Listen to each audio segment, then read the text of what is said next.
আরজিকর মেডিকেলের পর এবার Kolkata medical college. Kolkata medical কলেজে দুর্নীতির অভিযোগ। ছাত্র ইউনিয়নের সিসিইউ সেন্ট্রাল ল্যাব হাসপাতালের বেড নিয়ে অনিয়মের অভিযোগ উঠছে। হাজার হাজার টাকায় সিসিইউ জেনারেলের বেড বিক্রির অভিযোগ। দুর্নীতির অভিযোগে অধ্যক্ষের কাছে ছাত্র সংগঠনের অভিযোগ। রোগী কল্যাণ সমিতির সদ্য প্রাক্তন চেয়ারম্যান সুদীপ্ত রায়ের বিরুদ্ধে অভিযোগ করেছেন তারা। দিনে দুবার ব্যবহার করো স্টপেজ ক্রিম আর নিজেকে রাখো evergreen Keya Seth aromatherapy stoppage cream আর খুঁজে পাও নতুন আমিকে।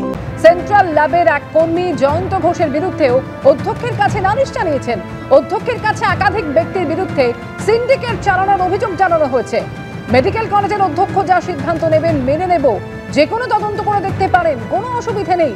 ছাত্র সংগঠনের অভিযোগ নিয়ে দাবি ল্যাব কর্মী জয়ন্ত ঘোষের।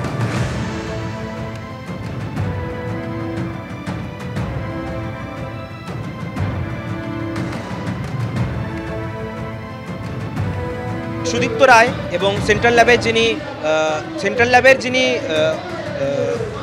মানে যারা ওয়ার্কার, তাদের যিনি নেতা জয়ন্ত ঘোষ, তাদের সম্মিলিত প্রয়াসেই আমরা যে আমাদের যে অভিযোগপত্রটা দিয়েছি চিফ প্রিন্সিপালের কাছে, আমাদের ছাত্রছাত্রীরা দিয়েছে যে তারা হসপিটালের যে সরকারি হাসপাতালের যে পরিকাঠামো তাকে তারা ব্যবহার করছিলেন কিছু প্রাইভেট যারা টেস্টিং সেন্টার, তাদেরকে কিভাবে তাদের টেস্ট নাকি আমাদের হাসপাতালে করা হচ্ছিল। এই সম্পর্কে আমরা ক্ল্যারিফিকেশান আমাদের প্রিন্সিপালের তরফ থেকে জানতে চাইছি এবং আমরা জানতে চাইছি আদৌ এরকম ঘটনা কি কলেজে ঘটছিল, যেখানে আমাদের একজন সাধারণ রোগীকে টেস্ট করাতে 7 দিন 8 দিনের সময় টাইম লাগে, তাকে হচ্ছে গিয়ে টেস্ট হবে না এরকম সেরকম অবস্থাও তার সামনে দাঁড়ায়। সেখানে দাঁড়িয়ে মেডিকেল কলেজের মতো একটি সরকারি হাসপাতালে কি করে এটি হচ্ছিল। West Bengal junior doctors front একটি সুস্পষ্ট সিদ্ধান্ত নিয়েছি। আমরা নিজেরা দেখতে পেয়ে গেলাম যে রাজ্য সরকার আমাদেরকে সেফটি সিকিউরিটি দিতে ব্যর্থ এবং যে কনফিডেন্স বিল্ডিংয়ের কথা সুপ্রিম কোর্টের চিফ জাস্টিস বারবার তুলেছেন, আমরা এখান থেকে জানিয়ে দিতে চাই তারা আমাদের বিন্দুমাত্র কনফিডেন্স দিতে পারেননি যে আগামী পরশু আমরা বিকেলবেলা থেকে আমরা আবার কমপ্লিট সিজ ওয়ার্কের সিদ্ধান্ত নিয়েছি।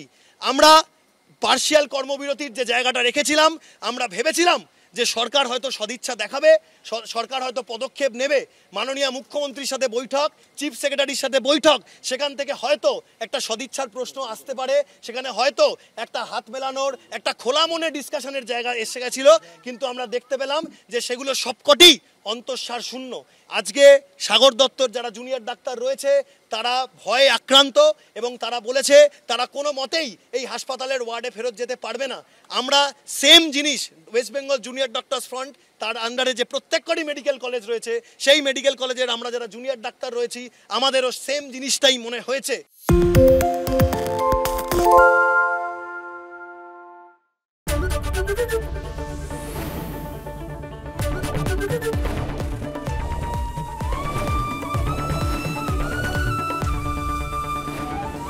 এবিপি আনন্দ এগিয়ে থাকে, এগিয়ে রাখে।